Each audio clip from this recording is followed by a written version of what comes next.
किसका खेल कौन बिगाड़ेगा? बगावत की आशंका कहां कहां पर है? कौन कौन से नेता ऐसे हैं जो खेल बिगाड़ सकते हैं? साख किस किस की दांव पर है और चुनाव में अब क्या हो रहा है?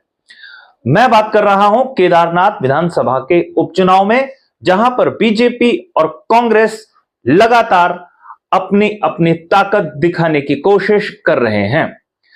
कांग्रेस के ऑब्जर्वर्स की भूमिका में गणेश गोदियाल के नेतृत्व में तमाम लोग केदारनाथ विधानसभा क्षेत्र में पहुंचे, जहां उन्होंने संभावित प्रत्याशियों का फीडबैक लिया, खुले मंच से बातचीत करी जनता से। प्रत्याशियों से भी बातचीत का सिलसिला जारी है, संभावित प्रत्याशियों से। और बीजेपी भी लगातार अपनी उपस्थिति को और मजबूत करने की कोशिश इस विधानसभा क्षेत्र में कर रही है। लेकिन यहां पर जो दिख रहा है वो महत्वपूर्ण नहीं है, जो नहीं दिख रहा है वो ज्यादा महत्वपूर्ण है।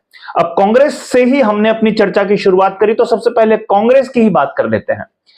गणेश गोदियाल को करण माहरा नहीं चाहते थे कि उन्हें गढ़वाल क्षेत्र में या केदारनाथ विधानसभा क्षेत्र में कोई बड़ी जिम्मेदारी दी जाए, जबकि प्रदेश प्रभारी शैलजा ने गणेश गोदियाल को प्रमुख ऑब्जर्वर बनाकर भेज दिया। यानी गढ़वाल में करण माहरा के न चाहते हुए भी गणेश गोदियाल को आला कमान ने एक ज्यादा बड़ी जिम्मेदारी सौंप दी है। अब इससे जाहिर सी बात है, जो करण माहरा का गुट होगा वो नाराज और निराश जरूर होगा।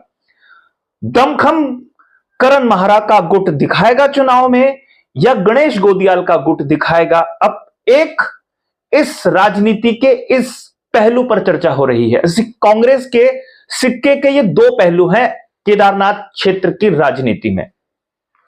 गणेश गोदियाल जिस प्रत्याशी के पक्ष में अपनी रिपोर्ट देंगे, हो सकता है करण माहरा उस पर ऑब्जेक्शन लगाएं, लेकिन ऑब्जर्वर की रिपोर्ट और जो आला कमान है कांग्रेस का, वो किसकी बात ज्यादा सुनेगा, उससे उत्तराखंड के कांग्रेस के नेता की हैसियत का भी अंदाजा लग सकता है। अब जिस नेता के कैंडिडेट को टिकट मिलेगा, जाहिर सी बात है कांग्रेस में ही उसका विरोधी गुट कुछ खेल करने की कोशिश करेगा। इसीलिए मैंने कहा कहां गुटबाजी होगी और कहां किस नेता की साख दांव पर है। तो केदारनाथ उपचुनाव में गणेश गोदियाल वर्सेस करण माहरा हो गया है, यह पहली बात है। अब कांग्रेस के जो संभावित प्रत्याशी हैं उसमें मनोज रावत बहुत स्वाभाविक हैं, जो पिछले विधायक थे 2017 से 22 तक, वो एक प्रमुख दावेदार हैं। 17 याद रखिए, जब बीजेपी और नरेंद्र मोदी की आंधी थी तब मनोज रावत चुनकर आए थे। हरक सिंह रावत के नाम की चर्चा भी चलती है। हरक सिंह रावत केदारनाथ की जो पड़ोसी सीट है रुद्रप्रयाग, वहां से विधायक रहे हैं 2012 से 2016 तक। 16 में उन्होंने इस्तीफा दे दिया था कांग्रेस से, और उनका भी एक नेटवर्क वहां पर है, ऐसा वो दावा करते हैं। हरक सिंह रावत के बारे में कहा जाता है कि अगर वो चुनावी मैदान में कूदेंगे तो ईडी या जो दूसरे मामले उनके ऊपर चल रहे हैं वो सक्रिय हो जाएंगे, इसलिए हरक सिंह रावत की पोजीशन थोड़ा कमजोर है। लेकिन कई राजनीति के जानकार ये मानते हैं कि हरक सिंह रावत को कांग्रेस का एक बड़ा धड़ा सपोर्ट कर रहा है। हालांकि हरक सिंह रावत के कांग्रेस के भीतर कितने मित्र हैं और कितने असली मित्र हैं, ये हरक सिंह रावत बेहतर जानते हैं। एक नाम और है सजवाण, जो वहां के जिला अध्यक्ष है, उनका भी नाम खूब चलता है, और जो प्रदेश संगठन की इकाई है वो उनको प्रमोट जरूर करती है। ये भी खबर कई प्रकार से आती है।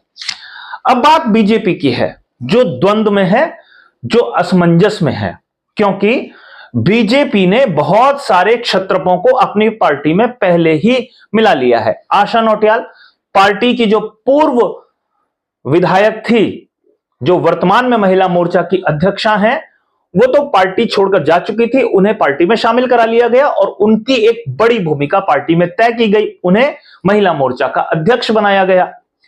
पार्टी ने कुलदीप रावत को अपने पाले में खड़ा कर दिया, जो 2 बार अपना दमखम दिखा चुके थे केदारनाथ विधानसभा में। और जब 2012 में मनोज रावत कांग्रेस के टिकट पर जीते थे, माफ कीजिए 2017 में कांग्रेस के टिकट पर जीते थे, तो बीजेपी का खेल बिगाड़ने में कुलदीप रावत ने एक महत्वपूर्ण रोल प्ले किया था। इसलिए कुलदीप रावत को बीजेपी ने पहले ही अपने पाले में खड़ा कर दिया, लेकिन कुलदीप रावत ने पहले ही बयान दे दिया कि वो चुनाव लड़ेंगे और उनके बिना बीजेपी चुनाव नहीं जीत सकती। तो यह बयान अपने आप में बताने के लिए काफी है कि बीजेपी के भीतर हो क्या रहा है। शैला रानी जो विधायक थी, जो दिवंगत हुई हैं, उनकी बेटी है ऐश्वर्या रावत। अपनी मां का पूरा जो राजनीतिक विरासत है उस पर वो बड़ा दावा करती हैं और ऐसा बताया भी जाता है कि शैला रानी रावत के स्थानीय स्तर पर जो काम होते थे राजनीतिक, उसको ऐश्वर्या देखा करती थी और उनके नाम की भी चर्चा जोरदार तरीके से चल रही है।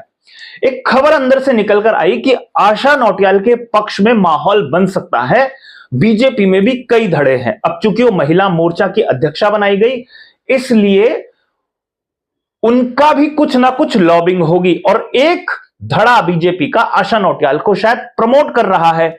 भरत चौधरी रुद्रप्रयाग जनपद के ही एक विधायक है, रुद्रप्रयाग सीट के, और शैला रानी भी उसी सीट उसी क्षेत्र से आई थी, लेकिन राजपूत वर्ग की ये दोनों सीटें थी। अब ऐसा बताया जाता है कि जातिगत समीकरणों के आधार पर बीजेपी हो सकता है कि किसी ब्राह्मण को भी टिकट यहां पर दे सकती है।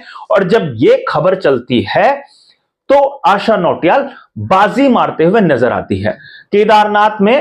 केदारनाथ धाम के जो तीर्थ पुरोहित हैं उनका भी दबाव हो सकता है, तीर्थ पुरोहित नाराज ना हो, यह भी बात हो सकती है। इसीलिए ब्राह्मण कैंडिडेट पर भरोसा ज्यादा किया जा सकता है। इस बात की चर्चा जब शुरू हुई पार्टी के भीतर बहुत गोपनीय तरीके से, तो ऐसा बताया गया कि ऐश्वर्या और कुलदीप रावत की बैठक भी हुई और वो तस्वीरें भी बाहर आई और कुलदीप ने जिस तरीके का बयान दिया कि उनके बिना बीजेपी ये चुनाव नहीं जीत सकती, उनकी पूरी तैयारी है, इससे बहुत सारी चीजों को बल मिलता है।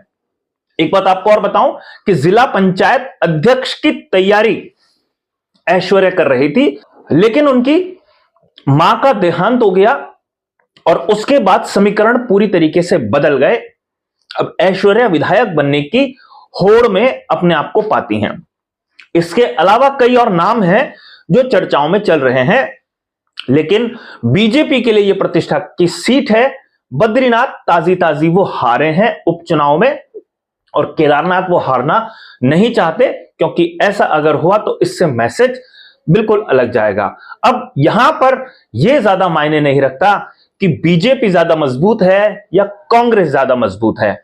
भीतरघात जिस पार्टी में ज्यादा होगी, बगावत जिस पार्टी में ज्यादा होगी, बागी उम्मीदवार जितने ज्यादा वोट ले जाएगा, वही तय करेगा कि इस चुनाव का परिणाम क्या होगा। अब वो बगावत, वो भीतरघात कांग्रेस के भीतर ज्यादा होगी या वो बगावत और भीतरघात बीजेपी के भीतर ज्यादा होगी, इस पर ही नजर ज्यादा होगी। अभी के लिए साथियों इतना ही। अगली रिपोर्ट में आपसे फिर मुलाकात होगी, लेकिन एक आग्रह, खबर यदि आपको पसंद आई हो तो इसे लाइक जरूर कीजिए, इसे शेयर करके अपने मित्रों तक जरूर पहुंचाइए। अगली रिपोर्ट में आपसे फिर मुलाकात होगी, तब तक इजाजत दीजिए। नमस्कार।